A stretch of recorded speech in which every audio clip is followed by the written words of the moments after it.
story. So share with us about the story, what took place with you just recently from the time. And please give us the time when that took place. Yeah. Actually, that was 2 years ago. I never forget this. Actually, that was exactly in end of April the 27th. Wow. Okay. Wow. And I was sitting exactly where we were sitting, and something that I ate. I like to eat my barbecue twist, pretzel, and I had one or two of them in my mouth, and I felt like something just caught me to my upper palate. And as I mentioned to you, usually if you got caught, it bleeded a little bit and it just stopped. But this time it wasn't bleeding. Instead, the blood kept coagulating. Wow. And it's doing like a push inside my mouth. And my ability to speak was starting to get a little bit harder. And that's when I mentioned to you, I called my son and telling me that something happened to me, and I explained it to him. He goes, "Dad, but I can't, you look like I cannot even talk." He said, "Hang up the phone, I'm coming." Like I said, he lived all the way down in university. Took him less than 20 minutes to get there. And so from where I am now, I'm thinking, because I drove to his house all the time, it takes me more than 20 minutes to get there. So I'm thinking God probably had all the light green for him never to stop to get it all the time. Thank God. Yes. By the time he got here and I opened my mouth, his son said, "Let's go." Put me in the car. We went to Avento Hospital. And when I get there, as I mentioned to you, though, it looked like the doctors maybe they never seen something like that. They always asking me what happened, and I explained it to them.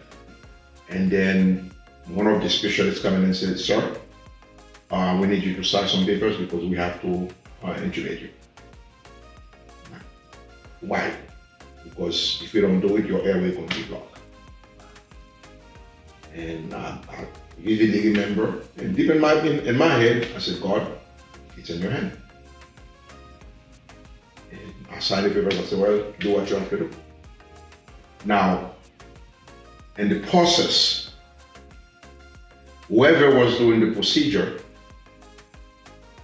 the anesthesia was not really taking hold, and I was going in and out. Remember, you got that tube going down to your throat, and you're not falling asleep completely.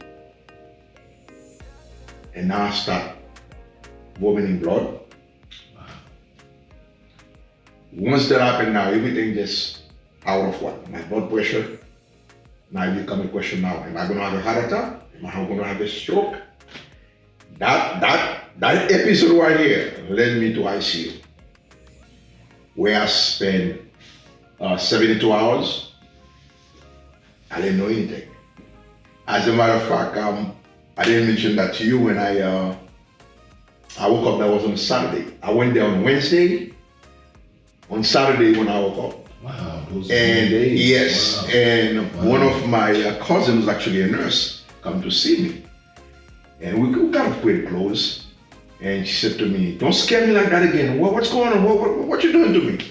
And I said, and I was still in pain because I got all those heavy medication. I'm not really completely out yet.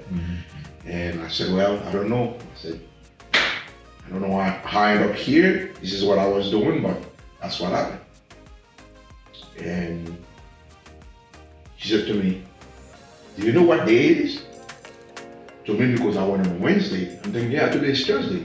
And she said to me, "No, today's not Thursday, today is Saturday." And I looked like, "Oh boy." She said, "Yeah, you've been out for 3 days."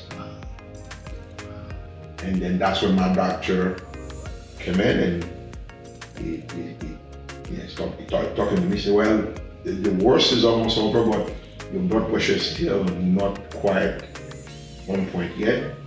So we're gonna keep you on ICU for another day and see what's going on." So they kept me in ICU for another day. So thank you so much for listening to Keep It 100.